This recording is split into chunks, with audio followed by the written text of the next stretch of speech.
नमस्कार दोस्तों, मेरा नाम है शिवान शुक्ला और आप देख रहे हैं ऑल अबाउट सोशोलॉजी। आज हम बात करने वाले हैं पैटर्न्स ऑफ अर्बनाइजेशन के बारे में।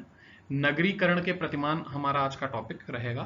तो इसमें हम अर्बनाइजेशन के बारे में बात करेंगे, उसका हिस्टोरिकल बैकग्राउंड डिस्कस करेंगे। सबसे पहले तो हम परिभाषा देखेंगे, नगरीकरण की क्या परिभाषा दी गई है। फिर भारत में नगरीकरण की क्या स्थिति है ना, और इसको हम ट्रेस करेंगे इसकी हिस्ट्री से, इसका ओरिजिन कहां से हुआ, कहां से इसका उद्भव हुआ, वहां से हम इसको ट्रेस करेंगे। फिर आज कंटेम्पररी इंडिया यानी समकालीन भारत में आज के समय में इसके क्या प्रतिमान रह गए हैं, जो इस समय वर्तमान में इस प्रक्रिया की उभरती समस्याएं क्या क्या हैं, और ग्रामीण क्षेत्रों में नगरीकरण का क्या प्रभाव है। तो सबसे पहले हम देखते हैं नगरीकरण की परिभाषा के बारे में। यहां पर जो नगरीकरण का अर्थ बताया गया है वो ये कहा गया है कि movement of people from villages to town city where economic activities are centred around non agricultural occupation such as trade, manufacturing, industry and management. अब यहां पर ध्यान देने योग्य बात यह है कि लोगों का मूवमेंट करना, एक जगह से दूसरी जगह जाना, खासकर विलेजेस से टाउन और सिटी की तरफ जहां पर इकोनॉमिक एक्टिविटीज होती हैं, और ये इकोनॉमिक एक्टिविटीज अक्सर नॉन एग्रीकल्चरल ऑक्यूपेशंस होती हैं, जैसे कि ट्रेड यानी कि व्यापार, मैन्युफैक्चरिंग फैक्ट्रीज वगैरह होती हैं, इंडस्ट्री होती है, या फिर मैनेजमेंट यानी प्रबंधन के कार्य हैं। अब ये ऐसा क्यों है, ये थोड़ा सा देख लेते हैं। गांव में जब व्यक्ति रहता है तो बेसिकली हमारी जो इकोनॉमी है इंडिया की 60-70% वो रूरल इकोनॉमी है, एग्रीकल्चर पर बेस्ड है। आदमी फार्मिंग करता है, खेती करता है, वहां से जो भी उसको उत्पाद हासिल होते हैं उससे वो अपना गुजारा चलाता है, या तो बेचकर या वो इतना ही उत्पादन करता है जिससे उसका परिवार का गुजारा हो जाए। लेकिन कई बार व्यक्ति के सामने समस्याएं हो जाती हैं, जैसे कि मान लीजिए हमने गेहूं की फसल बोई, जो कि हमने अक्टूबर नवंबर में बोई और वो मार्च अप्रैल तक काटी गई। तो अब जो बचा हुआ टाइम है उस टाइम आदमी क्या करेगा, तब वो शहर की तरफ जाएगा, विलेज से टाउन सिटी की तरफ। यानी जब अनएम्प्लॉयमेंट वाली सिचुएशन होगी किसी व्यक्ति के सामने, या वो समय होगा जहां पर वो व्यक्ति अर्न नहीं कर पा रहा है, या वो समय होगा कि उसके पास खेत नहीं है अब, या उसके खेत में उर्वरता की कमी आ गई है, या फिर उतने पैसे में या उतने उत्पाद में वो अपने परिवार का भरण पोषण करने में सक्षम नहीं है, तो फिर वो ऐसी जगह पर जाएगा जहां पर वो और एक्टिविटीज, इकोनॉमिक एक्टिविटीज में पार्टिसिपेट कर सके। जैसे कि गांव से आपने देखा होगा माइग्रेंट लेबर दिल्ली मुंबई जाते हैं, छोटा मोटा ट्रेड करने लगते हैं। ट्रेड मतलब ये नहीं कि हार्डवेयर की शॉप खोल दी, ऐसा नहीं। ट्रेड ऐसे फार्मर्स अक्सर जो मार्जिनल फार्मर्स होते हैं छोटे मोटे व्यापार करते हैं, जैसे कि खुमचा लगा लिया, रेड़ियां लगा ली, वहां पर पूड़ी सब्जी बेचने लगे। तो इस तरीके की मैन्युफैक्चरिंग इंडस्ट्रीज, अब ये जो इंडस्ट्रीज हैं यहां पर जाएंगे और यहां पर एज अ वर्कर काम करेंगे। स्किल्ड तो है नहीं, अनस्किल्ड लेबर के तौर पर काम करेंगे, या फिर अगर स्किल्ड है तो ये मैनेजमेंट का काम भी देख सकते हैं। ठीक है, तो इसमें 3 एस्पेक्ट इन्होंने लिए हैं, डेमोग्राफिक एंड स्पेटियल एस्पेक्ट, जनसांख्यिकी और क्षेत्रीय पहलू। दूसरा है इकोनॉमिक एस्पेक्ट्स यानी कि आर्थिक पहलू, यहां पर पुश एंड पुल माइग्रेशन की बात करी जाएगी। सोशियो कल्चरल एस्पेक्ट्स की बात करी जाएगी जिसमें सामाजिक और सांस्कृतिक पहलू हैं। आगे हम आएंगे इन पर डिटेल में करेंगे। अब भारत में नगरीकरण की स्थिति क्या रही, इतिहास से में इसका उद्भव किस तरीके से हुआ, नगरीकरण का ये कॉन्सेप्ट है ये आया ही कहां से, है ना, भारत में नगरों की शुरुआत ही कहां से हुई, ये हम देखेंगे जब नगरीकरण एक ऐतिहासिक परिप्रेक्ष्य में। अब हम देखते हैं कि भारतीय उपमहाद्वीप का जो हिस्सा है, भारतीय उपमहाद्वीप, पहले जब आप ये समझिए कि जब हम कह रहे हैं भारतीय उपमहाद्वीप तो हम वहां पर सिर्फ हिंदुस्तान की बात नहीं कर रहे हैं। हाइपोथेटिकली जिसको हम लोग अखंड भारत बोलते हैं, यानी कि हिंदुस्तान का वो हिस्सा जो पहले पाकिस्तान था, बांग्लादेश था, ठीक है, आपका अफगानिस्तान का कुछ हिस्सा हो गया, श्रीलंका हो गया, ये पूरा इंडियन सब कॉन्टिनेंट में आता है। इसलिए आता है क्योंकि ये बाकी दुनिया से किसी ना किसी तरीके से अलग है। नीचे वाला हिस्सा, आप जब भारत का मैप देखते होंगे तो नीचे वाला जो हिस्सा है पेनिनसुलर इंडिया, वो तीनों तरफ से समुद्र से घिरा हुआ है। ऊपर जो पाकिस्तान वाला साइड है पाकिस्तान के ऊपर आप देखेंगे अफगानिस्तान और पाकिस्तान के बीच में, जब पाकिस्तान इंडिया का पार्ट था, तो वहां पर हिंदू कुश माउंटेन रेंजेस हैं जो बाकी की दुनिया से, आपका सेंट्रल एशिया से हिंदुस्तान को अलग करती हैं, सॉरी वेस्ट एशिया से हिंदुस्तान को अलग करती हैं। इधर आप देखेंगे हिमालयन रेंजेस हैं जो ऊपर कश्मीर से नीचे इधर अरुणाचल प्रदेश तक जाती हैं, म्यांमार तक जाती हैं, ये इस हिस्से को काट देती हैं सेंट्रल एशिया से। यानी कि ये हिस्सा कॉन्टिनेंट के अंदर ही अपने आप को किसी ना किसी प्रकार से अलग कर रहा है, इसलिए हमने इसको सब कॉन्टिनेंट कह दिया है। अब ये जो सब कॉन्टिनेंट वाला रीजन है, यहां पर कई सारे आर्कियोलॉजिकल एक्सकेवेशन हुए हैं, पुरातात्विक खोजें हुई हैं, तो उसमें से कुछ निष्कर्ष निकलते हैं जो बताते हैं कि भारत में शहरी विकास उतना ही पुराना है जितनी यहां की सभ्यता है। जी हां, हम यहां पर हड़प्पा सभ्यता की बात कर रहे हैं, मोहनजोदाड़ो सभ्यता की बात कर रहे हैं, हम इंडस वैली सिविलाइजेशन की बात कर रहे हैं, यानी सिंधु घाटी की सभ्यता की बात कर रहे हैं, जो संसार की सबसे पुरानी सभ्यताएं हैं और संभवतः संसार के सबसे पुराने ज्ञात नगर भी हैं। यानी कि जब हम ये कह रहे हैं कि भारत में शहरी विकास उसकी सभ्यता के इतिहास जितना पुराना है, तो भारत में जो सबसे पुरानी सभ्यता पता चल रही है वो सिंधु घाटी की है। नगरीकरण के विकास पर विचार करते समय अविभाजित भारत में क्षेत्र लगभग 5500 वर्षों पहले से अपनी शुरुआत का पता लगा सकते हैं।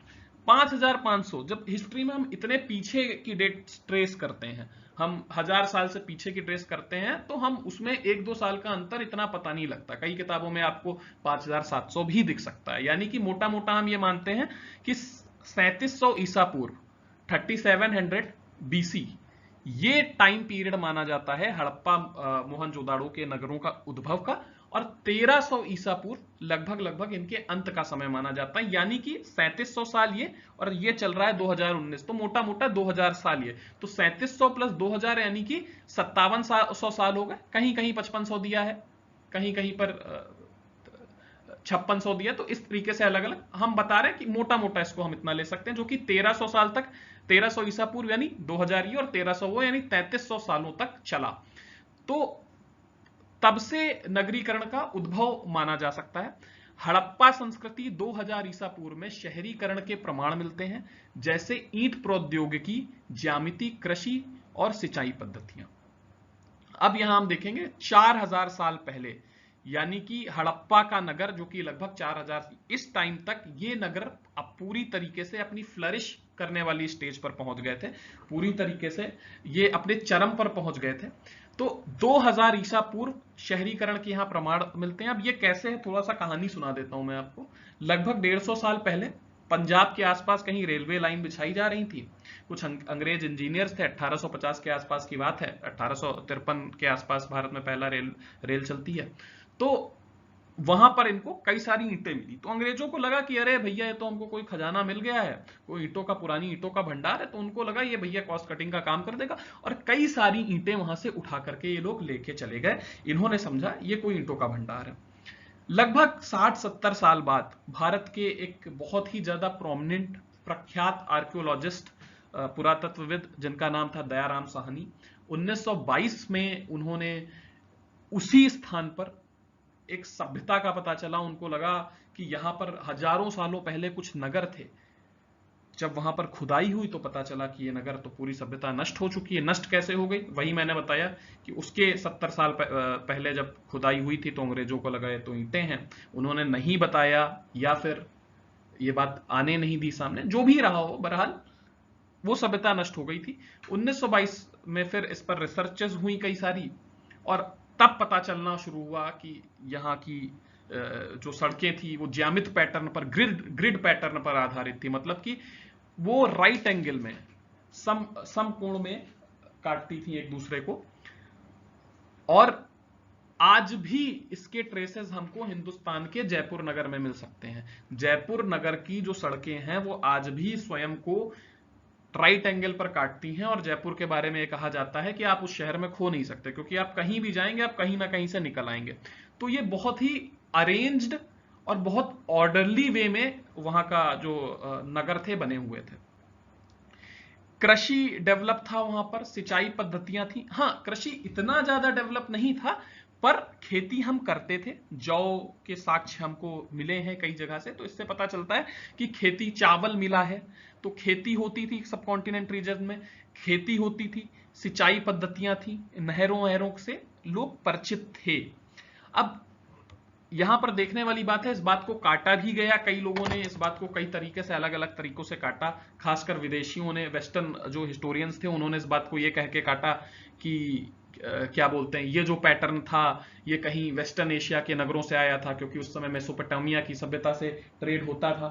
तो उन्होंने कहा कि ये पैटर्न भैया ये हिंदुस्तान का अपना स्वयं का पैटर्न नहीं है, ये तो भैया वेस्ट से आया है। मतलब वो हमारे ऊपर हर चीज ऐसे थोपते हैं कि हर चीज हमारा तो कुछ है ही नहीं, हमने तो कुछ बनाया ही नहीं, जो भी हमने लिया है वेस्ट से लिया है। उनका लॉजिक ये था कि जो मेसोपोटामिया के नगर होते हैं वो भी पक्के ईंटों से बने हैं, वो भी उसी तरीके की नगर वास्तुकला वहां पर देखने को मिल रही है जिस तरीके से हिंदुस्तान में कुछ मोर्टेमन व्हीलर नाम के एक हिस्टोरियन हुए, उनका ये मोटा मोटा मत था। बाद में जो दूसरे हिस्टोरियंस आए बाद के समय में, उन्होंने ये कहा कि देखिए सर, जो मेसोपोटामिया के नगर हैं उनके नगरों में और हिंदुस्तान में जो हड़प्पा और मोहनजोदाड़ो के नगर थे, इंडस वैली सिविलाइजेशन, सिंधु घाटी के जो नगर थे, उसमें एक असमानता थी। असमानता ये थी कि वहां के नगर जो रॉयल लोग होते थे, जो राजसी लोग थे, जो प्रमुख लोग होते थे, नगर के जो अमीर वर्ग था, कुलीन वर्ग था, उनके नगर ही पक्की ईंटों से बने थे, जबकि बाकी नगर कच्ची ईंटों से बने थे। जबकि यहां पर एक अंतर यह आ रहा था कि यहां के नगर सिंधु घाटी सभ्यता में जो बने थे वहां पर हर घर पक्की ईंटों से बना था। तो यानी कि ये पैटर्न हमने उनसे लिया नहीं है। दूसरा तरीका ये कि उन्होंने कहा कि भैया आप वहां पर ट्रेडिंग करते थे, आपका सामान मेसोपोटामिया मतलब वो ईरान के पास कहीं, यूफ्रेट और टिग्रिस नदी के किनारे, तो उन्होंने कहा आप वहां पर ट्रेड करने जाते थे तो आप वहां से सीख के आ गए, आपने यहां पर बना लिया। तो पहली बात तो हमारा ट्रेड डायरेक्टली वहां से नहीं होता था, ठीक है, हम वेस्ट एशिया में जाते थे और फिर वहां से मेसोपोटामिया, वहां के लोगों को सामान बेचते थे, वहां के लोग मेसोपोटामिया में ट्रेडिंग करते थे, डायरेक्ट ट्रेड हमारा कोई भी स्थापित नहीं था। तो यहां से ये बात पूरी तरीके से गलत है कि भारत में जो शहरीकरण है, जो ये जो और हाँ, ये जो हड़प्पा मोहनजोदाड़ो और इंडस वैली सिविलाइजेशन वाला फेज है, इसको फर्स्ट फेज ऑफ सिविलाइजेशन भी बोला जाता है, sorry first phase of urbanization भी हिंदुस्तान में के अंदर बोला जाता है। और ये पूरी तरीके से इंडिजीनियस है, मतलब बाहर से कुछ नहीं लिया गया है, ये हमारा अपना सिविलाइजेशन था। ठीक है, चलिए आगे बढ़ते हैं। तो ईंट प्रौद्योगिकी में जो ब्रिक पैटर्न था उसमें ज्यामिति आया, वही मैंने बताया आपको, ग्रिड पैटर्न था, समकोण पर काटती थी, राइट एंगल पर काटती थी, कृषि और सिंचाई आ चुका था। अब जब यहां पर बात की जा रही है, अब ये देखिए, मोटा मोटा हम 3 फेस अर्बनाइजेशन के कह सकते हैं। पहले आप ये समझ लिए, पहला अर्बनाइजेशन का फेस ये वाला है, इंडस वैली सिविलाइजेशन वाला। दूसरा फेस ये है 600 ईसा पूर्व के आसपास, यानी आज से लगभग 2600 साल वर्ष पूर्व, और तीसरा 300-400 वर्ष पूर्व है। ठीक है, उसको हम जब इतिहास पढ़ते हैं तो उसको कोलोनाइजेशन कई सारी किताबों में लिखा है, लेकिन में भी हम इसका प्रयोग कर लेते हैं। तो 600 ईसा पूर्व भारत में कुछ ऐतिहासिक शहरों का निर्माण हुआ और यहां से अर्बनाइजेशन का यह फेज समाप्त हो गया। अभी आगे हम इस पर भी चर्चा करेंगे। भारतीय इतिहास के प्राचीन और मध्यकाल के दौरान राजाओं ने विभिन्न राजधानी क्षेत्र की स्थापना की जो कस्बों में विकसित हुए। इसमें आपका पाटलिपुत्र हो गया, वैशाली हो गया, और आसपास के मगध शासन के दौरान शहरों के रूप में विकसित हुआ। ठीक है, यानी कि ये वाला जो टाइम था 600 ईसा पूर्व के आसपास, ये टाइम था, यहां पर नगरों का विस्तार बहुत तेज हो रहा था। ये इसको हिस्ट्री में हम महाजनपद पीरियड बोलते हैं। ठीक है, महाजनपद काल बोलते हैं। यहां पर पहले आपका सिंधु घाटी सभ्यता थी, सिंधु घाटी सभ्यता के बाद आपका जो ऋग वैदिक पीरियड आया, ऋग वैदिक काल के बाद आपका उत्तर वैदिक काल आया, जिसको हम अंग्रेजी में लेटर वैदिक काल पीरियड भी बोलते हैं। फिर आपका आता है जनपद पीरियड आता है, जब छोटे छोटे नगर बनने लगे। फिर जनपद से महाजनपद पीरियड आता है, फिर बड़े बड़े नगर बनने लगे, और फिर साम्राज्य बनने लगे बड़े बड़े। तो इसमें हम बहुत डिटेल में चर्चा करेंगे आगे। फिर आपका ये पहला फेस, दूसरा फेस और तीसरा फेस, इन 3 फेस में आप डिवाइड करके पढ़ सकते हैं कि colonial period, east India company, British और औपनिवेशिक शुरुआत हुई। ये बेसिकली दिल्ली, कलकत्ता, बॉम्बे और मद्रास में हुई। आप देखेंगे दिल्ली को 1 मिनट अपने जहन से भूल जाइए, शुरुआत ये कलकत्ता, बॉम्बे और मद्रास में हुई, बाद में ये दिल्ली तक फैला। दिल्ली का कोई रोल नहीं था, दिल्ली का रोल बाद में आता है। हम देखते हैं 20वीं शताब्दी में दिल्ली का रोल शुरू होता है। मुख्यतः ये शुरुआत कलकत्ता, बॉम्बे और मद्रास में हुई। अब देखते हैं कि भारत में नगरीकरण एक का ऐतिहासिक परिप्रेक्ष्य के अंतर्गत शहरों का वर्गीकरण किस प्रकार से किया गया। और ये हम जब इस पर्टिकुलर हम टॉपिक को पढ़ रहे हैं तब हमको ये वर्गीकरण तीनों फेसेस में याद रखना है। तीनों फेसेस में मोटा मोटा इसी तरीके से वर्गीकरण होता रहा है। चलिए ये देख लेते हैं हम लोग। पहला इसमें आ जाएगा व्यापार और उत्पादक शहर, दूसरा आ जाएगा राजनैतिक या सैन्य शहर, तीसरा आ जाएगा शैक्षिक या तीर्थ तथा मंदिर शहर। तो ये तीन फेसेस हम यहां पर देख सकते हैं। तो सबसे पहले हम देखते हैं कि यहां पर आएगा पहला हमारा व्यापार और उत्पादक शहर। तो व्यापार और उत्पादक शहर में सबसे पहले आ जाता है नगर। ये जो टर्म दिया जा रहा है नगर, पत्तन, द्रोणमुख, खेत, निगम, ये इसी कैटेगरी के अंदर आएगा। नगर सबसे पहले वो चीज होती है, एक ऑर्डिनरी फोर्टिफाइड टाउन है, मतलब कि एक साधारण किलेबंद जगह है, ज्योग्राफिकल एरिया है, ठीक है, जिसके अंदर सारी ट्रेडिंग एक्टिविटीज होती हैं। यानी कि एक जगह है जिसके चारों तरफ दीवार खींच करके उसकी किलेबंदी कर दी गई है और वहां पर इनलैंड ट्रेडिंग एक्टिविटीज होती है, मतलब कि सारे व्यापार उस जगह के अंदर होते हैं, वहां पर खेतीबाड़ी उस जगह के अंदर होती है। दूसरा आता है पट्टन। पट्टन अक्सर वो जगहें होती थी जो समुद्र के किनारे होती थी। ये पूरी तरीके से कॉमर्शियल पोर्ट्स होते थे, कॉमर्शियल यानी कि व्यापारिक केंद्र होते थे। और इन जगहों का प्रयोग ऐसे किया जाता था जैसे कि हमें किसी दूसरे देश से कोई माल लाना है तो इसको यहां पर उतारा जाएगा और यहां से नया माल चढ़ाया जाएगा जो कि वापस उस देश में डिलीवर किया जाएगा। यानी कि लोडिंग अपलोडिंग यहां पर हो रही है। अब जहां पर लोडिंग अपलोडिंग हो रही है यानी कि इंपोर्ट एक्सपोर्ट समझ लीजिए। अब ये बड़ा केंद्र है व्यापार का, क्योंकि यहां से व्यापार अंतरराष्ट्रीय हो रहा है। अब यहां पर जो सामान उतारा जाएगा, जो भेजा जाएगा, ये बड़े स्तर पर होगा। तो जब व्यापार बड़े स्तर पर होगा तो यहां पर बड़े व्यापारी रहेंगे। बड़े व्यापारी रहेंगे यानी कि यहां इस ऐसे शहरों में वेल्थ ज्यादा होगी। यानी जो क्लास जो वर्ण डिवीजन में हम देखते हैं ब्राह्मण, क्षत्रिय, शूद्र, वैश्य, उसमें ज्यादातर वैश्य कम्युनिटी यहां पर रहती थी क्योंकि उनके पास बहुत ज्यादा वेल्थ होती थी, बहुत ज्यादा आभूषण, है ना, सिल्क, ये सब व्यापार में आ जाएगा, इत्र वगैरह के व्यापार होते थे। द्रोणमुख और खेत भी इसी तरीके के कुछ ट्रेडिंग सेंटर थे, पर ये बहुत छोटे ट्रेडिंग सेंटर थे। अब हम देखते हैं निगम। निगम जो शब्द है ये इंग्लिश में कॉरपोरेशन भी बोला जाता है। कॉरपोरेशन मतलब कि कई सारे लोग मिलकर के कोऑपरेट करते हैं, ठीक है। अब कैसे, ये समझते हैं। वो जैसे कॉरपोरेट होता है ना, कॉरपोरेट मतलब प्राइवेट सेक्टर, मतलब कि शहर के कुछ बड़े व्यापारियों ने मिलकर के और एक यूनियन जैसा बना लिया, एक एसोसिएशन फॉर्म कर लिया अपना, ठीक है, एक गुट बना लिया और फिर ये व्यापारिक गतिविधियों को अंजाम देने लगे। इस निगम के अंदर आर्टिसंस हो सकते थे। आर्टिसंस यानी कि शिल्पकार जो अलग अलग तरीके की कला में निपुण हो, ठीक है। और ये जो निगम होते थे, ये जो बड़े व्यापारी होते थे जो कारवां लेके जाते थे, उनके रेस्टिंग हाउस की तरीके से भी काम करते थे। और यहां पर मार्केट्स भी होती थी जहां पर छोटे मोटे ट्रेडर मिलके व्यापार करते थे। दूसरा देखते हैं राजनीतिक या शहर के बारे में। ये क्या थे? राजधानी अक्सर उस जगह को बोलते हैं जहां से राजा बैठ के सारे राज्य के एडमिनिस्ट्रेटिव यानी कि प्रशासनिक और पॉलिटिकल यानी कि राजनीतिक कार्य को संभालता है। राजनीतिक कार्यों में जब जिस शहर का यूज किया जाएगा, जिस शहर का इस्तेमाल किया जाएगा, उसको बहुत सेफ रखा जाएगा, ये उसकी विशेषता होगी। क्योंकि जब कोई बाहरी राजा हमला करेगा तो उसके निशाने पर राजधानी होगी, यानी राजधानी जीत लिया, यानी कि पूरा साम्राज्य जीत लिया। जैसे कि आज के समय में हम दिल्ली को देख सकते हैं। तो दिल्ली में सरकार काम कहां से करती है? बेसिकली दिल्ली से करती है। पार्लियामेंट दिल्ली में है, जितने बड़े इंपॉर्टेंट गवर्नमेंट ऑफिसेस हैं दिल्ली के अंदर हैं, दोनों हाउसेस पार्लियामेंट के दिल्ली के अंदर हैं। बात समझ रहे हैं? जितने भी बड़ी संस्थाएं हैं देश की, उनके मुख्यालय दिल्ली में है। यानी कि राजधानी बहुत इंपॉर्टेंट हो जाएगी और ये बहुत प्लैंड पॉलिटिकल सिटी है, बहुत सुनियोजित तरीके से बनाई गई है, रॉयल कैपिटल है चूंकि, ठीक है।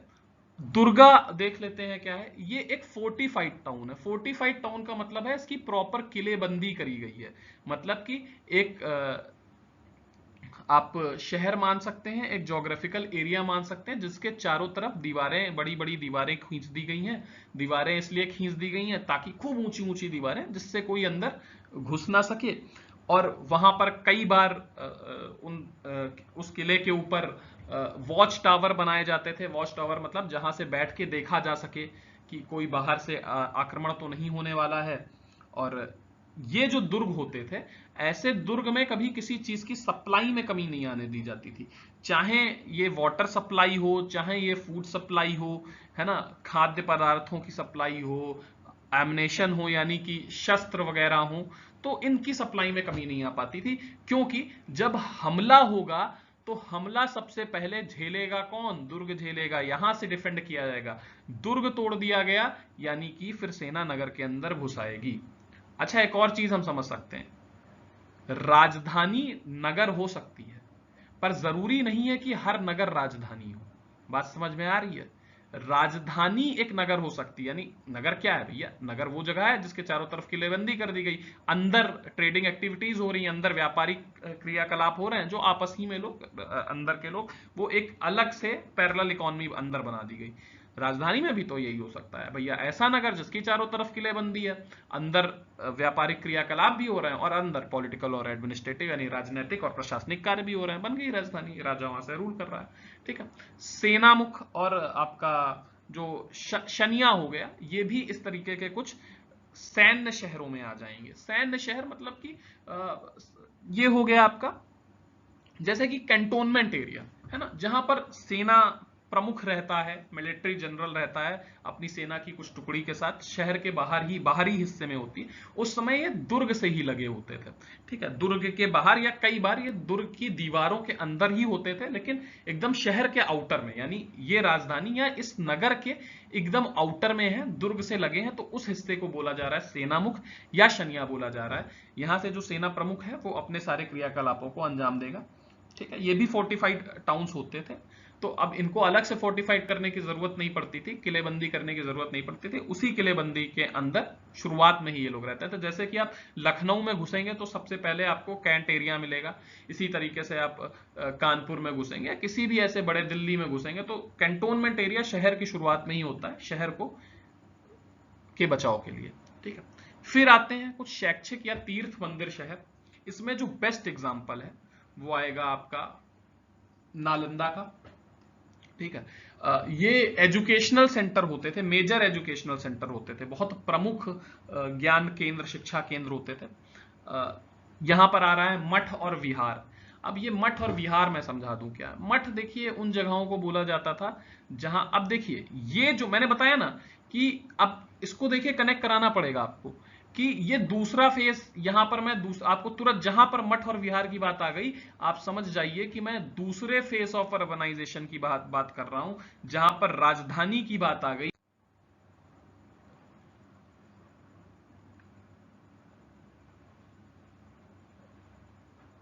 हाँ, चलिए, जहां पर राजधानी की बात कर दी गई, जहां पर दुर्ग की बात कर दी गई, जहां पर सेनामुख की बात कर दी गई, ठीक है, जहां पर मठ की बात हो गई, विहार की बात हो गई, तो या फिर नगर की बात हो गई, निगम की बात हो गई, तो हमको समझना पड़ेगा कि हम सेकेंड फेस ऑफ अर्बनाइजेशन की बात कर रहे हैं। पर जब पट्टन की बात हो रही है तो पट्टन हमको इंडस वैली सिविलाइजेशन में भी मिल रहा है, उस समय भी पोर्ट होते थे। बात समझ रहे हैं कि नहीं समझ रहे हैं?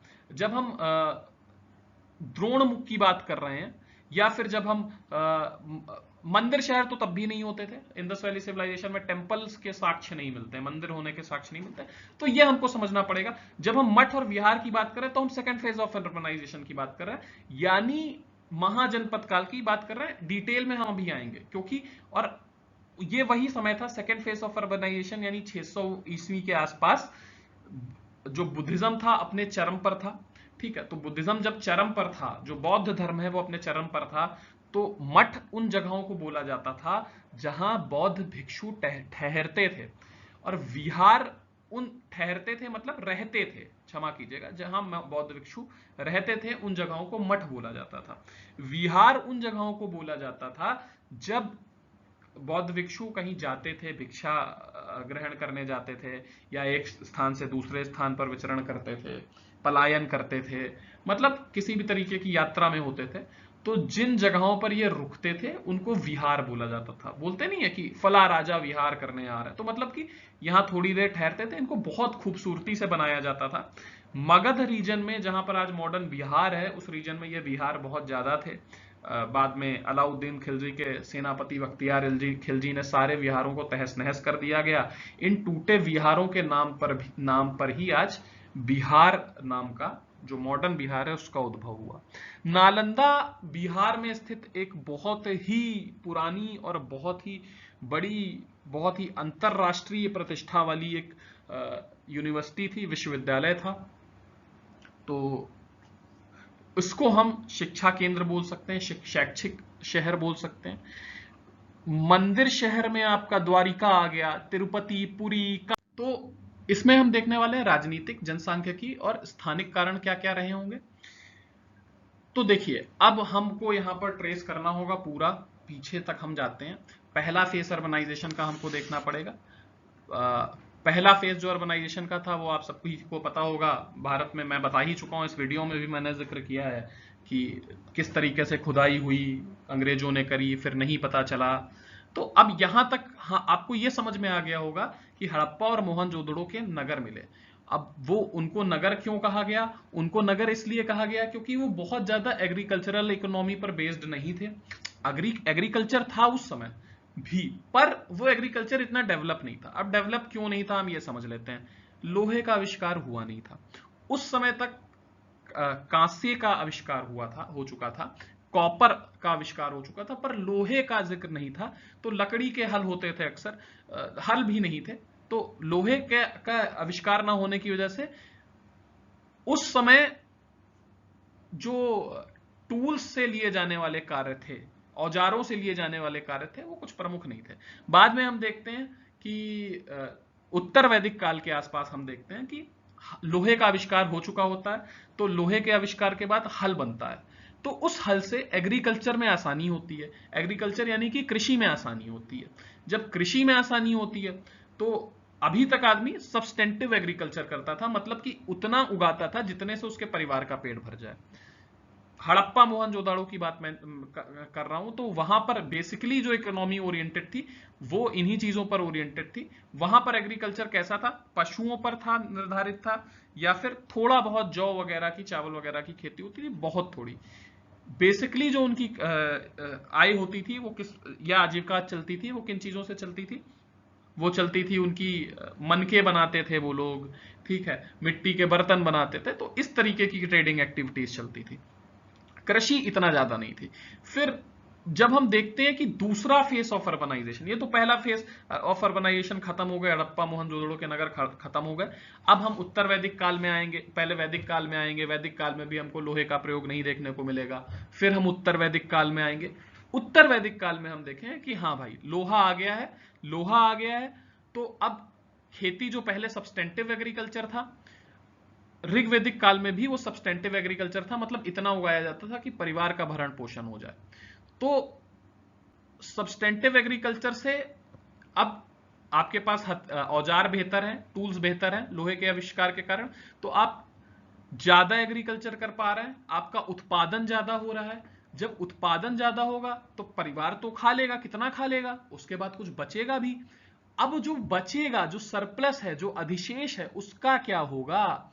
तो वो भैया कोई खरीद लेगा आके। अब खरीदेगा कैसे? उस समय कोई नोट, करेंसी तो चलती नहीं थी, पैसा तो चलता नहीं था, तो बार्टर की, हमने चावल दे दिया, आपसे गेहूं ले लिया। तो इस तरीके से उनका व्यापार होने लग जाएगा। यानी कि आप समझिए, जब व्यक्ति का पेट भरा होता है तो वो संसार की हर चीज के बारे में सोचता है। पेट भर गया, अब हमको क्या करना है? अब हमको बेचना है। अब जब उसको लगने लगा कि आहा, इससे तो इनकम हो रही है, तब उसने कहा कि अरे, हमारे पास जमीन हो तो क्या मजा आ जाए भाई, हम और ज्यादा एग्रीकल्चर करेंगे। तो उसने जंगलों को साफ करना शुरू किया। अब लोहे का औजार था तो लोहे के औजार से जंगल साफ करना भी आसान है, तो जंगल साफ किए गए। जंगल साफ किए गए, एग्रीकल्चरल लैंड बढ़ा। अब जब एग्रीकल्चर लैंड बढ़ा, आदमी ने ज्यादा जंगल साफ किए, आदमी ज्यादा कमाने लगा। अब यहां पर टैक्स का कॉन्सेप्ट आएगा। टैक्स का कॉन्सेप्ट ऋग्वैदिक पीरियड में भी था, लेकिन अब समझना पड़ेगा वहां पर एक ही टाइप का टैक्स चलता था जिसको बली बोलते थे। ठीक है, बली नाम का टैक्स चलता था, यानी कि किसानों को अपनी प्रोड्यूस का, या फिर, और किसान तो मैंने जैसा पहले बताया उस समय ज्यादा नहीं होता था क्योंकि सब्सटेंटिव एग्रीकल्चर था, कम उगाया जाता था। यानी मेन जो वो डिपेंडेंसी थी उनकी ऋग्वैदिक काल में, जो आर्यों की डिपेंडेंसी थी, वो पशुओं पर ज्यादा थी। यानी पशुओं से जो प्रोडक्ट मिल रहा है, गाय का दूध मिल रहा है, उसका 1/6 यानी कि 1/6, 1/6 जो पार्ट है वो उनको देना पड़ रहा है राजा को। अब हमको यहां समझना होगा वहां पर राजा भी अलग तरीके का था। जो हड़प्पा मोहनजोदड़ो के बाद, हड़प्पा मोहनजोदड़ो भूल जाइए, वो फर्स्ट फेज ऑफ अर्बनाइजेशन भूल जाइए। अब यहां पर ऋग्वैदिक काल में जो राजा था, वो राजा कैसा था? वो एक छोटी सी ट्राइब का मुखिया था, वो बहुत ज्यादा फ्री नहीं था। उसके साथ एक सभा और समिति काम करती थी। सभा और समिति ठीक उसी तरीके से जैसे आज हमारे प्रधानमंत्री जी के साथ पार्लियामेंट होती है। प्रधानमंत्री कुछ भी कर लें लेकिन अंत में उनको पार्लियामेंट में जवाब देना पड़ता है। उनको कोई भी कानून ऐसे बना के वो लागू नहीं कर सकते, वो पार्लियामेंट में पास होता है। इसी तरीके से उस समय जो राजा था, ऋग्वैदिक काल में जो राजा था, उसके साथ काम करती थी सभा और समिति। वो उसको निर्देश दे सकती थी और राजा को उनके हिसाब से चलना पड़ता था। उस समय राजा जो युद्ध लड़ता था वो मवेशियों के लिए लड़ता था। वो ऐसे जानवरों के लिए लड़ता था जिनसे उसको प्रोडक्ट मिल सके, जैसे कि गाय के लिए लड़ाइयां होती थी, भूमि के लिए लड़ाइयां होती थी। अब यहां पर राजा का कॉन्सेप्ट लेटर वैदिक एज में यानी कि उत्तर वैदिक काल में बदलेगा। अब जो राजा होगा, अब मैंने बताया ना कि अब ज्यादा लैंड हो गया, ज्यादा एग्रीकल्चर होने लगा, ज्यादा प्रोड्यूस होने लगा, तो ट्रेडिंग होने लगी भैया, ट्रेडिंग होने लगी। अब जब ज्यादा प्रोड्यूस होगा, ज्यादा व्यापार होगा, इकोनॉमी का स्तर बदलेगा, तो राजा भी तो टैक्स लेगा ना भाई।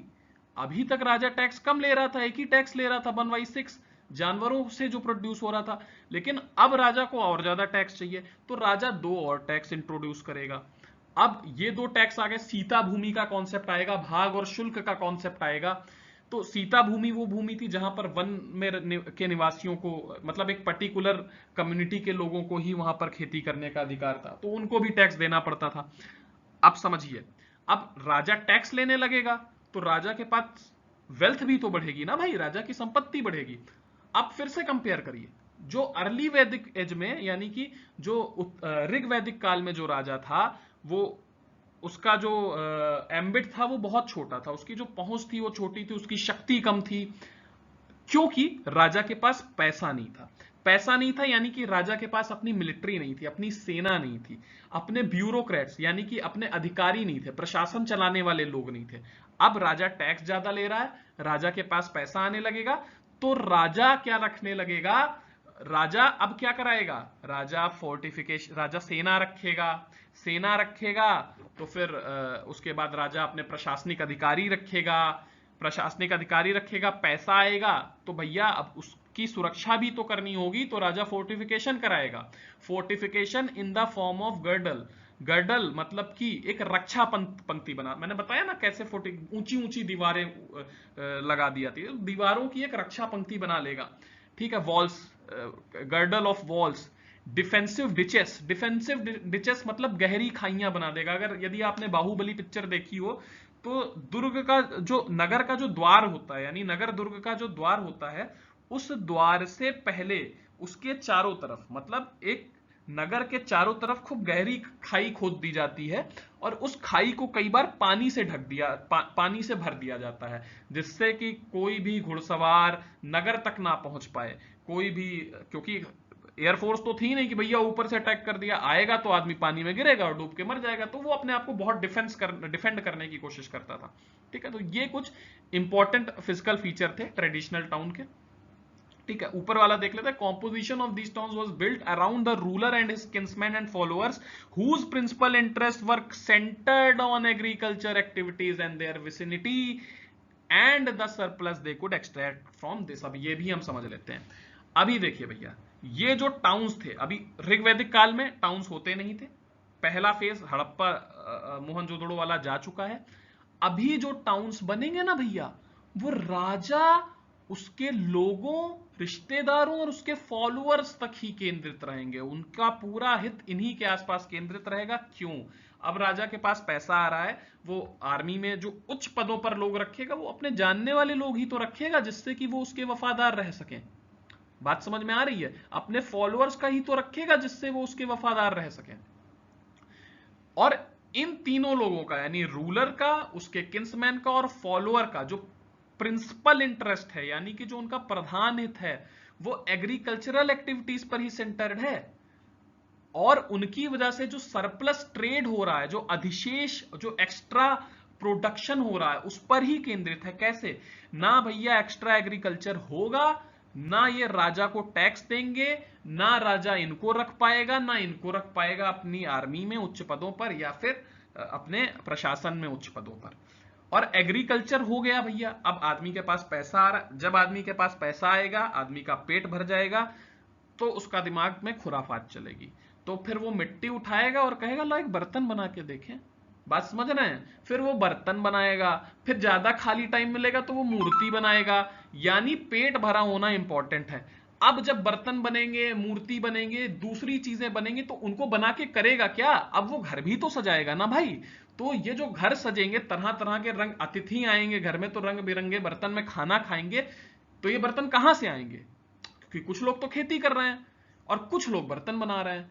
तो अब ये बर्तन बिकने लगेंगे, इन चीजों का ट्रेड होने लगेगा, व्यापार होने लगेगा। यानी इकोनॉमी का मेजर शिफ्ट आपको देखने को मिलेगा एग्रीकल्चरल एक्टिविटीज से ट्रेडिंग एक्टिविटीज की तरफ। और मैंने आपको पहले भी डिफिनेशन बताई थी अर्बनाइजेशन की, कि जब एग्रीकल्चर एक्टिविटीज से एक शिफ्ट होता है नॉन एग्रीकल्चर एक्टिविटीज की तरफ, तब आप समझ जाइए कि अर्बनाइजेशन आ रहा है। तो समझ में आ गया? एग्रीकल्चरल एक्टिविटीज, खेती ज्यादा हुई, राजा को टैक्स दिया, राजा ने सेना रखी, फॉलोअर्स को प्रशासन में डाला, यानी कि अब लोगों के पास टाइम है, लोग दूसरे काम कर सकते हैं, तो लोगों ने दूसरे काम शुरू किए, शिल्पकार आए, मूर्तिकार आए, अब एक नई कम्युनिटी भी यहां से आने लगी। ठीक है, चलिए ये हो गया पूरा। अब हम देखते हैं town planning of ancient cities not only took note of the needs of defence but also of the settlement of various castes in separate wards and the location of different activities connected with manufacturing, commerce, trade, religion, recreation, administration and justice। अब जब town planning की बात करते हैं, नगर नियोजन की जब हम बात करते हैं, जब पुरानी शहरों में जो टाउन प्लानिंग हो रही थी, वो डिफेंस के बेसिस पर हो रही थी। सिर्फ डिफेंस के बेसिस पर नहीं हो रही थी कि भैया हमने शहर बना लिया, शहर में इकोनॉमिक एक्टिविटीज हो रही हैं, तो उसको हमको सिक्योर करना है, तो हमने सेना रख ली है, तो हमने ऊंचे ऊंचे दुर्ग बना लिए। सिर्फ इस बेसिस पर नहीं हो रही थी भाई। अब यहां पर नई कास्ट भी तो डेवलप होंगी सर। आप समझिए ना, राजा के लोग कुलीन हैं, फॉलोअर्स उसके कुलीन हैं जो ऊंची ऊंची पोस्ट पर बैठे हैं। एक सुनार जो है, सुनार तो खैर उस समय इतने प्रासंगिक नहीं थे, लेकिन एक हाइपोथेटिकल सिचुएशन लेते हैं कि एक ऐसा व्यापारी जो बड़े व्यापार कर रहा है, ज्यादा पैसा कमा रहा है, वो कुलीन है, वो ज्यादा, उसके पास वेल्थ ज्यादा है, तो एक गैप आएगा ना, वो छोटे व्यापारियों से उसकी दूरियां बढ़ेंगी। तो अब देख रहे हैं यहां पर कास्ट, सेपरेट वार्ड्स, है ना, जैसे हड़प्पा मोहनजोदड़ो में भी, इंडस वैली सिविलाइजेशन में भी हमको उचला नगर और निचला नगर दिखता है, सिटाडेल और लोअर टाउन। मतलब कि ऊंचे नगर में वो लोग रहेंगे जो रॉयल हैं, राजा की फैमिली से बिलोंग करते हैं, ऊंचे कुलीन पदों पर हैं। निचले नगर में आम नागरिक रहेंगे। इसी तरीके से अब इस सेपरेट वार्ड का मैं आपको एग्जांपल देता हूं। मेरा एक बार एक गांव जाना हुआ एक भैया के साथ, तो उन्होंने मुझे बताया, जब मैं गांव में प्रवेश कर रहा था तो उन्होंने बताया कि ये हमारे गांव की चमरौटी है। तो मैंने कहा कि ये क्या है मतलब? तो उन्होंने बताया कि यहाँ पर एक पर्टिकुलर कास्ट के लोग रहते हैं। तो मैंने कहा यार ये तो गलत बात है, क्या आप लोग अभी भी उन सब चीजों को प्रैक्टिस कर रहे हैं, इनको गांव में नहीं आने थे? उन्होंने कहा नहीं नहीं, ऐसा कुछ नहीं है, पर ये बहुत पुराने समय से ऐसी परंपरा रही है कि गांव के बाहर, जब ऐसा था कि इन लोगों को जब अनटचेबिलिटी चलती थी तो इनको गांव के बाहर ही रखा जाता था, कोई काम काज होता था घरों में तब इनको बुलाया जाता था। पर अब ऐसा नहीं, अब तो शादी ब्याह में ये लोग आते हैं, थोड़ी सी चीजें नॉर्मलाइज होने लगी हैं। बहुत हद तक। तो ये हो गया separate world. And the location of the different activities connected with manufacturing. अब समझिए, location of different activities connected with manufacturing. हमको अगर टेक्सटाइल मिल लगानी है तो हम कहां लगाएंगे भैया, बताइए ना। आयरन आयरन स्टील इंडस्ट्री आज की तारीख में अगर हमको लगानी है तो हम कहां लगाएंगे। आयरन मिल रहा है हमको जमशेदपुर में, हमको उड़ीसा में, झारखंड में, और हम लखनऊ में आयरन फैक्ट्री लगा देंगे क्या? फिर आयरन उतना ढोके कौन लाएगा लखनऊ तक, फिर यहां बर्तन बनेंगे, फिर इसको लेके कौन जाएगा। तो लोकेशन के बेसिस पर भी कई बार फैक्ट्री लगानी पड़ती थी कि जहां पर जिन चीज का प्रोडक्शन हो रहा है, मतलब जहां प्रोडक्शन हो रही है वहीं पर मैन्युफैक्चरिंग करी जाती थी। तो आपको उस पर्टिकुलर एरिया में दिखेगा कि भैया ज्यादातर लोग यही चीज मैन्युफैक्चर कर रहे हैं। जैसे मान लीजिए किसी पर्टिकुलर टाइप की मिट्टी पाई जा रही है कहीं पर, किसी स्पेसिफिक तरीके की, तो उस तरीके की मिट्टी से बनने वाले बर्तन उसी जगह पर तो मिलेंगे। जहां पर कपास की खेती ज्यादा हो रही है वहां पर सूती वस्त्र वहीं तो मिलेंगे। तो इनके मैन्युफैक्चरिंग के बेसिस पर भी ये डिवीजन होता था। कॉमर्स के बेसिस पर किसी पर्टिकुलर तरीके का ट्रेड किया जा रहा है, रिलीजन के बेसिस पर भी होता था। रिलीजन के बेसिस पर मतलब शहर के कुछ हिस्से में जैसे पादरी रहते हैं या साधु सन्यासी एक जगह पर रह रहे हैं, मौलवी एक जगह पर है ना। एडमिनिस्ट्रेशन और जस्टिस के बेसिस पर ये सब चीजें तो आज भी विद्यमान है ना। कि आप चले जाइए लखनऊ में गौतमपल्ली वाला इलाका है, वहां पर सारे एडमिनिस्ट्रेटिव ऑफिसर्स रहते हैं। हर शहर में ऐसा होता है ना। जुडिशियल ऑफिसर्स एक जगह रहते हैं। ये चीजें कुछ विद्यमान थी। अब हम देखते हैं प्राचीन और मध्यकालीन भारत के नगरीकरण की विशेषताओं में आर्थिक कारण क्या रहे। यह थोड़ा सा है कि इसमें इन्होंने कहा कि in spite of the rise and fall of the political powers and shifting religious biases, the social and economic institution of the traditional cities have shown certain stability. मतलब ये कह रहे हैं कि लगातार जो राजनीतिक शक्तियां थी वो आती गई, उनका अचानक से उद्भव होता रहा और एकदम से पतन हो जाता था। ठीक है, राजाओं की जो धार्मिक पक्षपातपूर्ण रवैया था उसमें भी शिफ्ट होता था। ठीक है, जो सामाजिक और आर्थिक संस्थाएं थी कुछ परंपरागत शहरों की, उन्होंने भी कुछ स्टेबिलिटी दिखाई। इन सारी चीजों के बावजूद यहां पर कार्ल मार्क्स का एक कथन आता है। वो कहते हैं कि भारत में कुछ ऐसा रहा कि भारत में लगातार कई सारे आक्रमण हुए, उसके बाद भी भारत जो अपना बेसिक कल्चर है उसको बनाए रखने में सक्षम हुआ। उसकी एक बेसिक सी बात यह है कि यहां पर विचारों को लेकर के हमेशा से स्वतंत्रता रही। यहां पर कभी भी कोई नया विचार आया, हमने उस विचार को एक्सेप्ट किया। कैसे एक्सेप्ट किया, हम आपको एग्जांपल देखते हैं। उस समय आप सब जानते हैं कि ब्राह्मणिज्म बहुत डोमिनेंट था, ऐसा कहा जाता है, किताबों में लिखा जाता है, था भी।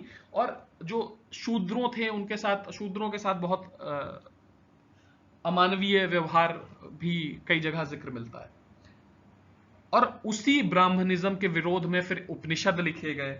उसी मतलब कि ब्राह्मण एक तरीके से सोसाइटी पर होल्ड स्थापित कर रहे थे, एक पकड़ बना रहे थे। तो उसके खिलाफ फिर उपनिषद लिखे गए। उनकी बढ़ती प्रभुसत्ता को देख के राजा भी उनके अंदर काम करता था। तो फिर बुद्धिज्म आया, जैनिज्म आया उसी ब्राह्मणिज्म के खिलाफ। पर क्या हमारे यहां बुद्ध को मारा गया? क्या जैन को मारा गया? नहीं। बल्कि हमारे क्या महावीर स्वामी को मारा गया? नहीं। बल्कि हमारे कुछ राजा उनसे इतने प्रभावित हुए कि उन्होंने भी वो धर्म अपना लिया।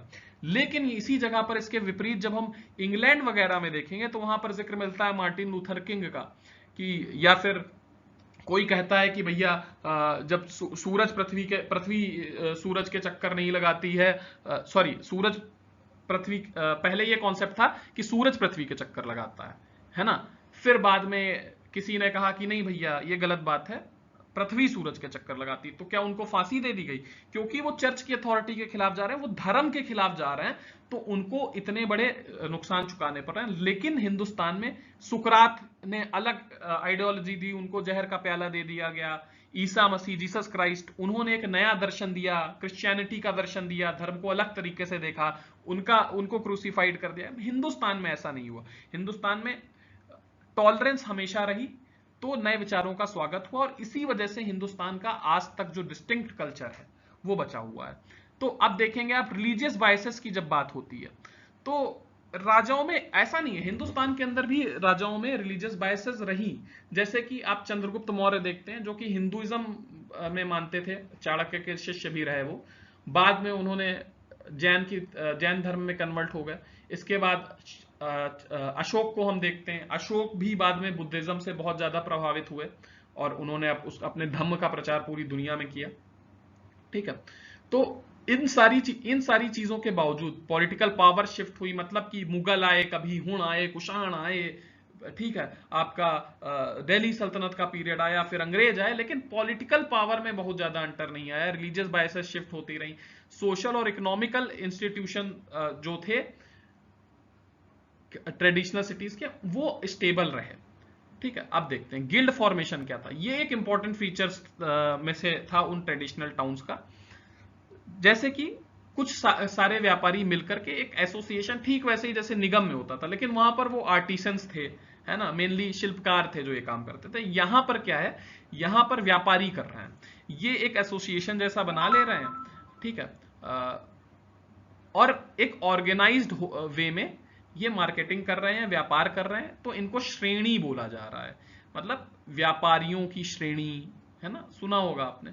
तो जब ये मर्चेंट्स और क्राफ्ट्समैन ऑर्गेनाइज हो जा रहे हैं और ऑर्गेनाइज वे में व्यापार कर रहे हैं, इनको श्रेणी बोला जा रहा है। ठीक है, तो ऐसे शहरों में ऐसे भी गिल्ड्स थे जो कि ऑक्यूपेशन पर बेस्ड थे, जो श्रेणी कहला रहे थे, और ऐसे भी गिल्ड्स थे जो अलग अलग कास्ट पर बेस्ड थे और अलग अलग ऑक्यूपेशन पर बेस्ड थे, उनको पुग कह रहे हैं। मतलब कि अलग अलग कास्ट पर, मतलब ये फिर डिफाइन नहीं है उस कास्ट के लिए कि वो ये पर्टिकुलर प्रोफेशन कर रही है। ठीक है, यहां पर या फिर किसी पर्टिकुलर प्रोफेशनल्स के लिए डिफाइन नहीं है कि वो पर्टिकुलर कास्ट का ही होना चाहिए, तो ऐसे लोगों को पुग बोल रहे हैं। ठीक है, चलिए, बैंकिंग हो गया, ट्रेडिंग हो गया, मैन्युफैक्चरिंग हो गया, ये सब कुछ इंपॉर्टेंट फंक्शंस होते थे। जो चीफ बैंकर होता था उसको नगर श्रेष्ठ भी बोलते थे। चलिए आगे बढ़ते हैं। धार्मिक और सामाजिक सांस्कृतिक कारक भी कुछ है। अब यहां पर इन्होंने कहा कि पारंपरिक शहरी केंद्रों के अधिकारियों ने विशेष धर्म या संप्रदायों को संरक्षण दिया, इसको कस्बों की सामाजिक संगठन और संस्कृति में चिन्हित किया गया था। उदाहरण के लिए चंद्रगुप्त मौर्य के शासन, ये बताया ना मैंने कि चंद्रगुप्त मौर्य के शासन के दौरान पाटलिपुत्र ने ब्राह्मणवादी हिंदू सभ्यता को प्रतिबिंबित किया, जबकि अशोक के शासन में बौद्ध धर्म, इसी तरह इस्लामिक सभ्यता को मुस्लिमों द्वारा बढ़ाया गया था। आगरा, दिल्ली, लखनऊ, हैदराबाद और अन्य शाही राजधानियां पारंपरिक शहर में विभिन्न धार्मिक संप्रदाय और जाति समूह रहते थे। कुछ विशेषज्ञ जातियां जैसे कि फूलमाला, राजमिस्त्री और दर्जी केवल बड़े शहरों में पाए जाते थे। प्रत्येक जाति या धार्मिक समूह अपने स्वयं के प्रथागत कानूनों द्वारा शासित था। अब यहां पर हम ये देखेंगे, जब इस विशेष टॉपिक पर हम बात कर रहे हैं, तो हम यहां पर एक कोई पर्टिकुलर फेस ऑफ अर्बनाइजेशन नहीं ले रहे हैं, यहां पर हम दोनों फेस की बात कर रहे हैं, सेकेंड फेस और थर्ड फेस, यानी कि जो एंशियंट मॉडर्न फेस में कोलोनियल टाइम में आया उसकी भी बात कर रहा है। कि देखिए, राजा लोग बायस्ड होते थे, किसी धर्म का पक्ष लेते थे, संरक्षण देते थे धर्म या संप्रदायों को, लेकिन उसके बाद भी टॉलरेंस रहती थी। और अगर टॉलरेंस नहीं रहेगी तो हम ये देखेंगे राजा का पतन होना शुरू हो जाएगा। जैसे मुगल सभ्यता में हम देखेंगे, जब तक टॉलरेंट रूलर रहे, अकबर, शाहजहां, जहांगीर, तब तक तो सभ्यता फली फूली, लेकिन औरंगजेब जब आया तो वहां से पतन मानना शुरू किया जाता है, क्योंकि वो टॉलरेंट नहीं था। ठीक है, तो संरक्षण देने का मतलब ये नहीं है कि बाकी सभ्यताओं को खत्म किया जा रहा है, उनके खिलाफ रंजिशें रची जा रही। चंद्रगुप्त मौर्य के शासन में पाटलिपुत्र ने ब्राह्मणवादी हिंदू सभ्यता को प्रतिबिंबित किया, मतलब उन्होंने ब्राह्मणिज्म को थोड़ा बढ़ावा दिया। बाद में वो जैन बने हालांकि, क्योंकि आप देखते हैं ना कि चाणक्य उनके जो थे गुरु भी थे और उनके प्रधानमंत्री भी थे। अशोक के शासन में बौद्ध धर्म, अशोक बहुत प्रभावित हो गए थे कलिंग विजय के बाद से, तो बौद्ध धर्म से और लिया था। इस्लामिक सभ्यता को मुस्लिमों द्वारा बढ़ाया गया था। ठीक है, और आगरा, दिल्ली, लखनऊ, हैदराबाद और अन्य शाही राजधानियां बनाई। तो अब ये कैसे है, इस्लामिक सभ्यता को बढ़ाया गया, हम कैसे कह रहे हैं? आगरा देखिए आप, वहां का जो आर्किटेक्चर है, बिल्डिंग्स है, वो देखिए। दिल्ली में जो आर्किटेक्चर बना है, लखनऊ, हैदराबाद, ये पूरा इस्लामिक पर्शियन आर्किटेक्चर पर बेस्ड है। बाद में कॉम्पोजिट कल्चर हुआ तो फिर इंडियन पर्शियन आर्किटेक्चर का मिक्सर होने लगा, है ना। यहाँ पर जो बिल्डिंग्स बनी है, कुतुब मीनार, ताजमहल, ये सब देखिए आप, तो इसमें आपको पता चलेगा कि इस्लामिक सभ्यता दिखाई पड़ रही है। अब ये देखते हैं, यहां पे कहा जा रहा है caste and occupational guilds also had their own laws sanction by the political authority.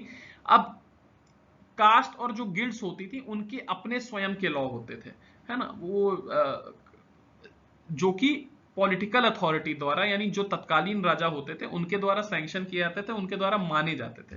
ठीक है, मिडिल एजेस में गिल्ड्स जो थे वो एक एसोसिएशन बन चुके थे, लोगों, क्राफ्ट्समैन शिल्पकारों का एक ग्रुप बन चुका था। ठीक है, हर गिल्ड का फोकस एक पर्टिकुलर, एक विशेष प्रकार के ट्रेड पर होता था। जैसे कैंडल मेकर्स थे तो वो एक पर्टिकुलर गिल्ड के थे, एक विशेष गिल्ड के थे, या टैनर्स गिल्ड के थे। ठीक है, तो ये चीजें आगे बढ़ते हैं।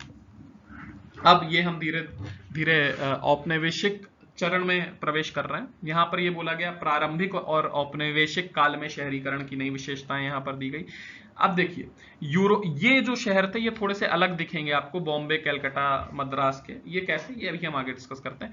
With the coming of European colonial traders in India, the process of urbanization entered into a new phase. Cities grew up in the coastal areas as ports come trading centers. In the 17th and 18th century, European trading posts were established initially for trading purposes. यहां पर इन्होंने कहा कि जैसे जैसे European colonial traders India में आने लगे, जो अर्बनाइजेशन का प्रोसेस था वो एक नई ही फेज में चला गया। जो सिटीज थी वो कोस्टल एरियाज के रूप में, यानी कि जो शहर थे वो जिसको आप बोल सकते हैं कि समुद्र के किनारे वाले स्थलों के रूप में विकसित ज्यादा हुए। ठीक है, पोर्ट्स कम ट्रेडिंग सेंटर्स बने। तो यहां पर 17वीं और 18वीं शताब्दी में ये जो ट्रेडिंग पोस्ट थी इनको ट्रेडिंग पर्पसेस के लिए इनिशियली बिल्ड किया गया।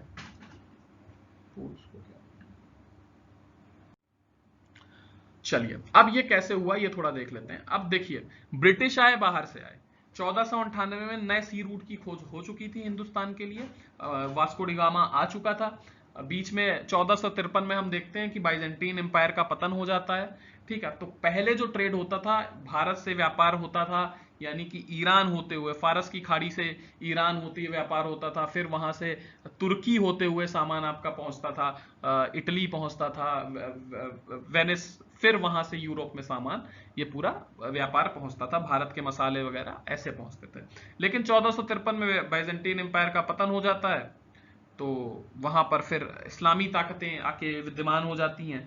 तो ये जो इस्लामिक इंटरमीडियरीज होते हैं, ये भारत से यूरोप जाने वाले सामान जो ईरान वगैरह से होकर के जाते हैं, ईरान से, आपका तुर्की से होकर के, इन पर बहुत हैवी टैक्स लगा देते हैं। तो ये टैक्स इतना ज्यादा होता है कि इससे अच्छा आदमी एक दूसरा ट्रेड रूट ढूंढकर डायरेक्टली इंडिया से सामान खरीद ले। तो इस पूरे कंपटीशन में कि भारत के लिए नया ट्रेड रूट ढूंढना है, वास्को डी गामा पुर्तगाल का जो नाविक था उसको सफलता प्राप्त होती है।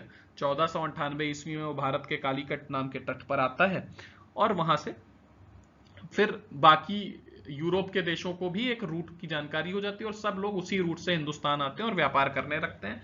लगभग जो इंग्लैंड है ये लगभग 1498 में वास्को डी गामा आया, इसके लगभग 114 साल बाद 1612 ईस्वी में ये जहांगीर से परमिशन प्राप्त करते हैं।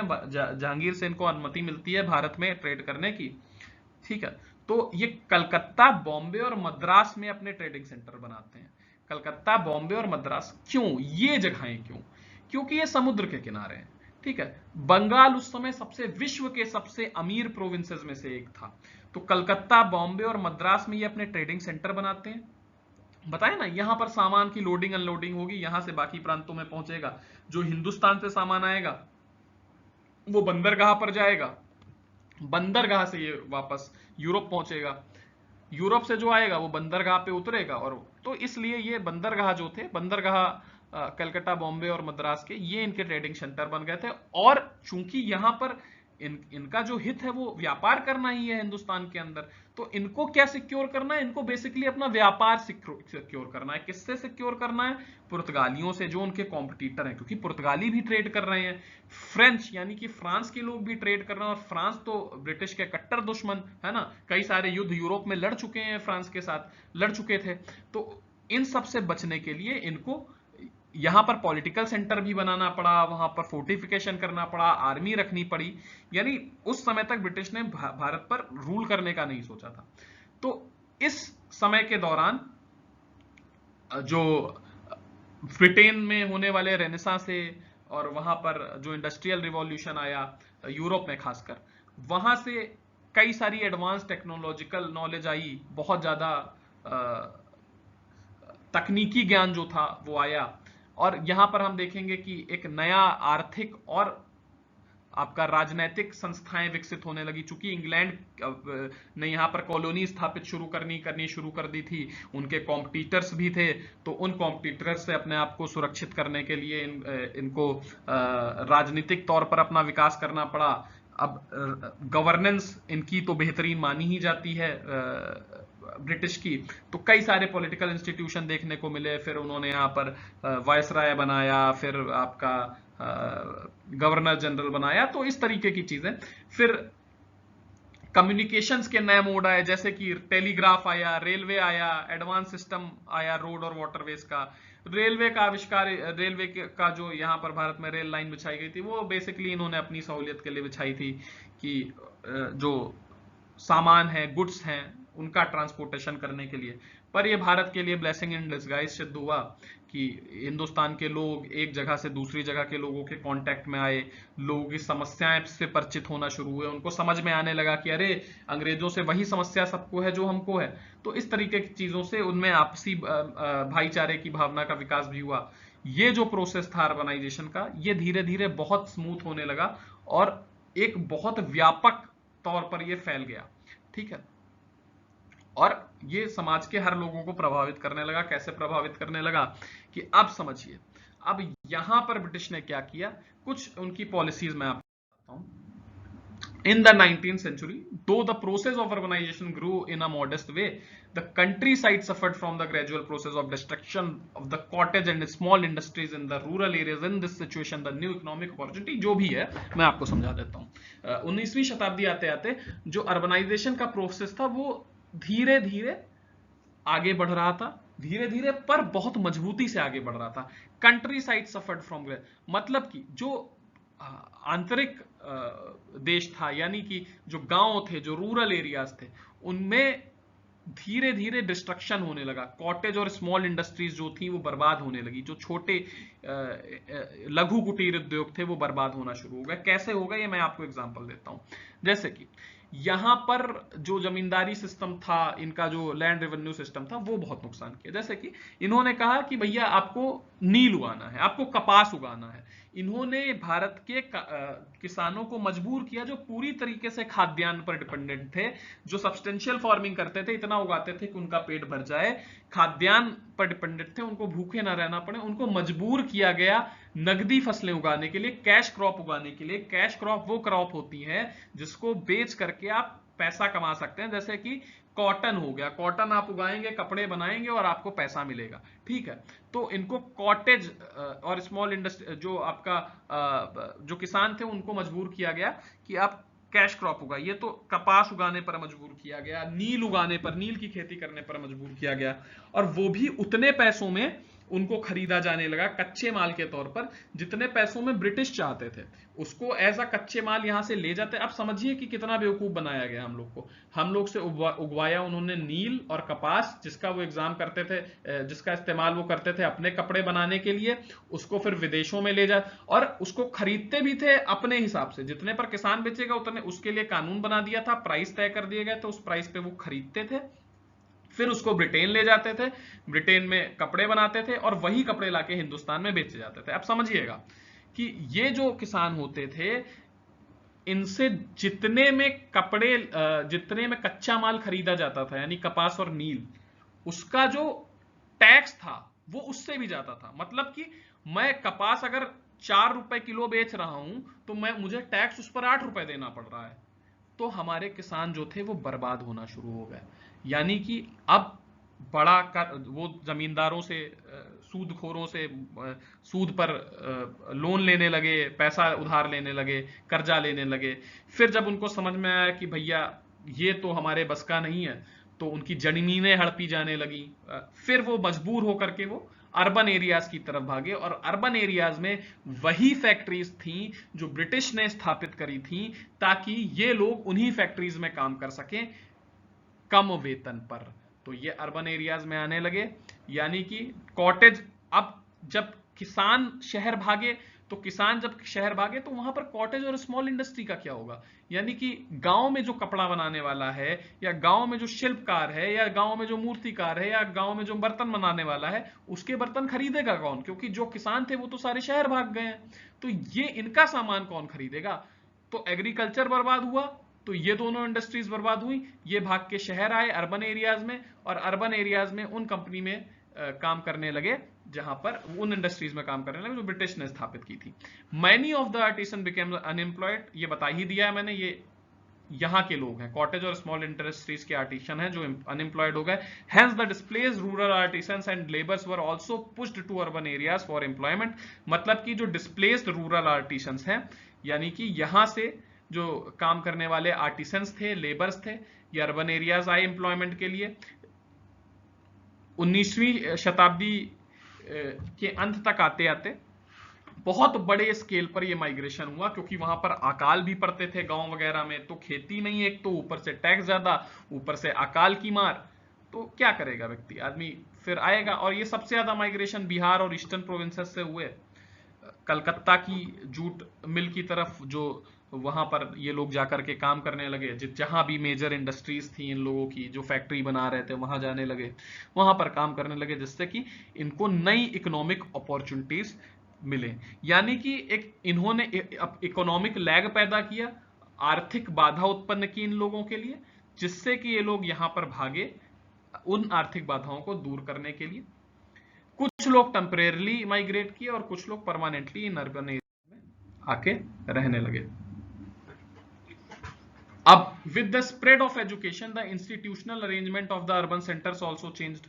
अब समझिए, ये जो अर्बन सेंटर्स थे यहां पर आके काम करने लगे, तो अब इनको ऐसे लोग चाहिए थे जो इनके लिए काम कर सके। मतलब कि फैक्ट्री में सिर्फ लेबर क्लास थोड़े काम करेगी, उनको संभालने के लिए इनको ब्यूरोक्रेट्स चाहिए, उनको संभालने के लिए इनको चाहिए मैनेजर्स चाहिए, तो ये पढ़े लिखे लोग होने चाहिए। अब ये पढ़े लिखे लोग कहां से आएंगे जो इनके हिसाब से काम करें? तो इन्होंने एक नई एजुकेशन पॉलिसी लाई 1858 में, और अब उस एजुकेशन के लिए इनको टीचर्स चाहिए, जर्नलिस्ट चाहिए, लॉयर चाहिए, बहुत सारे लोग चाहिए। मतलब पर ये हो सब इन्हीं के जैसे, मतलब कि इनको काले अंग्रेज चाहिए, जो दिखने में तो हिंदुस्तानी हो पर मन से अंग्रेज हो। तो आप समझिए, ब्रिटेन में रेनेसा आ चुका था, यूरोप में रेनेसा आ चुका था, फ्रांस की क्रांति हो चुकी थी, इन लोगों को एजुकेट किया मीडियम को इंग्लिश कर दिया गया, इन लोगों को अंग्रेजी भाषा में शिक्षा दी जाने लगी। तो ये जो एजुकेटेड पीपल थे, जो पढ़े लिखे लोग थे, इन्होंने बाद में ब्यूरोक्रेसी ज्वाइन कर ली। मतलब कि इंपीरियल सिविल सर्विसेज का एग्जाम होता था, वो क्वालिफाई करके ये जैसे आज आईएएस पीसीएस होते हैं, अधिकारी बन गए। ठीक है, टीचर्स बने ये लोग, जर्नलिस्ट बने यानी अखबार में लिखने वाले, वकील बने, और बहुत सारे लोग। अब इनको जो शिक्षा मिली थी ये इंग्लिश मीडियम से मिली थी, यानी अब इन्होंने यूरोप के साहित्य को पढ़ना शुरू किया, इन्होंने फ्रांस की क्रांति के बारे में पढ़ना शुरू किया, तो इनको इक्वलिटी, लिबर्टी, इन सारे विचारों का पता चला। और धीरे धीरे भारत में, मतलब कि जो काम इन्होंने अपने लिए किया था, वहां रेलवे में देखा आपने कि रेलवे इन्होंने बनाया अपने लिए, लेकिन ये लोगों के कनेक्शन का भी साधन बना। यहां भी इन्होंने इन लोगों को तैयार किया अपने लिए, लेकिन इससे इनको भी उन नए विचारों से इनका सामना हुआ। ठीक है, the urban centres gradually grow up to be centres of new social and political ideas. अब ये जो विचार फ्रांस की क्रांति से या अमेरिका की क्रांति से, या फिर अमेरिका स्वतंत्र हो चुका था, या यूरोप में रेनेसा आया था, वहां से जो नए सोशल पॉलिटिकल आइडियाज आए, इकोनॉमिक एक्टिविटीज और ज्यादा डाइवर्स हुई। ठीक है, और पॉपुलेशन जो थी वो हेट्रोजेनियस थी। अब समझिए कि अलग अलग जगह से लोग आकर के, हेट्रोजीनस का मतलब होता है असमान, ठीक है, बहुत ही ज्यादा डाइवर्स, अलग अलग तरीके के लोग आने लगे जो अलग अलग इकोनॉमिक एक्टिविटीज करते थे। और जैसे कि लखनऊ है, ठीक है, दिल्ली है, तो दिल्ली में आपको साउथ इंडियन व्यक्ति भी मिल जाएगा, आपको लखनऊ का व्यक्ति भी मिल जाएगा, आपको इलाहाबाद का भी मिल जाएगा। ठीक है, हिंदुस्तान के हर क्षेत्र का व्यक्ति आपको दिल्ली में मिल जाएगा, क्योंकि मेजर इकोनॉमिक हब है वो। ठीक है, मेजर सिटी है ना, वो एक मेजर अर्बन एरिया है, तो समझ रहे हैं, तो पॉपुलेशन वहां की हिट्रोजीनियस हो जाएगी। The new process of urbanization presented various economic opportunity and scope for occupational and social mobility. It was only the upper caste and class people who were able to make use of these opportunities. The new process of urbanization, which began with the advent of the British, received a momentum at the beginning of 20th century. The process of this urbanization has some distinctive features. यानी कि यहाँ पर इन्होंने कहा कि जो urbanisation था, जो कॉलोनियल टाइम में हुआ, इसने कई सारी इकोनॉमिक अपॉर्चुनिटीज यानी आर्थिक संभावनाएं लोगों के लिए प्रशस्त करी, और सिर्फ अपर क्लास नहीं थी, अपर कास्ट नहीं थी या अपर क्लास नहीं थी जो कि इन अपॉर्चुनिटीज का यूज कर पाई, लोअर क्लासेस को भी इनका फायदा मिला। क्षमा कीजिएगा, मैं कह रहा हूं कि सिर्फ अपर कास्ट और अपर क्लासेस नहीं थी, अपर क्लासेस ही थी जो इन अपॉर्चुनिटीज का यूज कर पाई, क्योंकि नीचे तक ये लाभ बहुत ज्यादा नहीं पहुंच पाए। ठीक है, क्योंकि वो नॉर्मल वर्कर ही रह गया, फार्मर्स ही रह गया। जो नया प्रोसेस था अर्बनाइजेशन का, जो कि ब्रिटिश के आने के साथ यानी कॉलोनियलिज्म शुरू होने के साथ शुरू हुआ था, ये 20वीं शताब्दी तक आते आते इसने एक गति पहुंच ली, एक गति पकड़ ली। और ये अर्बनाइजेशन का प्रोसेस जिसके कुछ खास फीचर्स थे, इनके बारे में आप पढ़ेंगे, आदित्य सर इनके बारे में बताएंगे नेक्स्ट वीडियो में। तो नमस्कार।